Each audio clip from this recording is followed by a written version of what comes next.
laid to rest.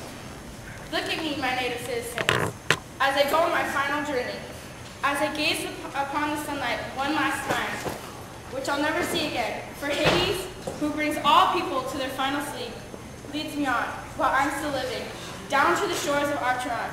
I've not yet had my bridal chant, nor has any wedding song been sung, for my marriage is to Archeron. Surely you carried fame with you in praise, as you moved deep down to as you moved to the deep hole of the dead. You were not stricken by lethal disease or hid your ways with your sword. No, you are in charge of your own fate. So of all living human beings, you alone make your way down to Hades. I've heard about a guest of ours, daughter of Tantalus from Phrygia. She went to an excruciating death in Syphilis, right under the right on the mountain peak. The stone there, just like King Ivory, wore her down, and now, so people say, the snow and rain never leave her there, as she laments. Below her weeping eyes, her neck is wet with tears. God brings me to a final rest, which most resembles hers. But Niobe was the goddess born divine, and we are human beings are raised to die. But still it's a fine thing for a woman, when she's dead, to have it said she shared. And life and death are things for living God. Oh, you are mocking me? Why me? By our fathers' gods, why do you all, my own city and the richest men of Thebes, insult me now right to my face without waiting for my death? Well, at least I have Dirce's springs, the holy ground of Thebes, a city full of splendid chariots, to witness how no friends lament for me. As I move on, you see the laws which lead to me, my rock-bound prison, a tomb made just for me. Alas, in my wretchedness I have no home, not with human beings or corpse, not with the living or the dead. You pushed your daring to the limit, my child, and tripped against justice's high altar. Perhaps your agonies are paying back. Some compensation for your father.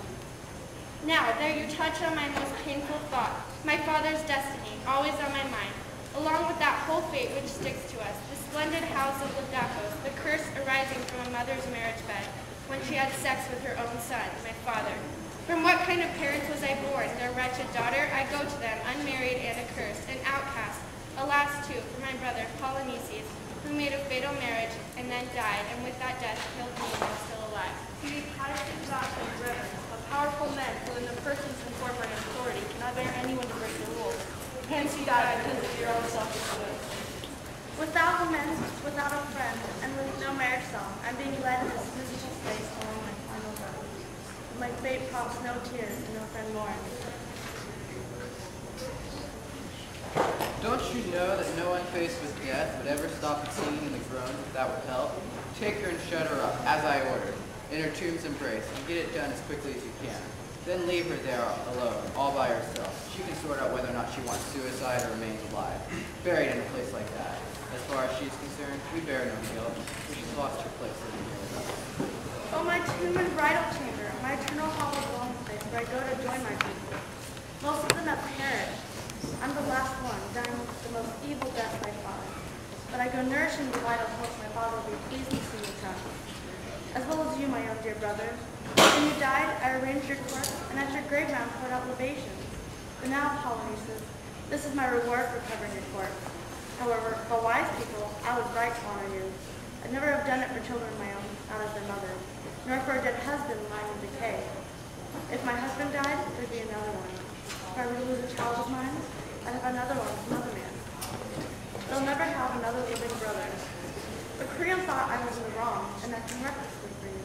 Now he seizes me by force and leaves me here. I go in sorrow to my grave, without my friends, should die while still alive. What holy justice have I violated?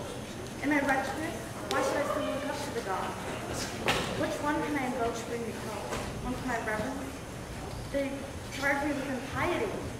Well then, if this is something fine among the gods, I'll come to recognize that I've been wrong. If these people are here existing unjust, may they endure no greater punishment for the justices they're doing to me. The same storm blast continue to attack the mind of this young girl. Then those escorting her will be sorry they're so slow.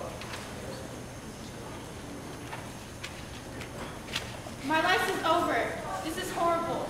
I can't move on. I won't encourage you or cheer you up by telling you the sentence won't be carried out. Why is this happening to me? This is so brutal. I don't know what to do.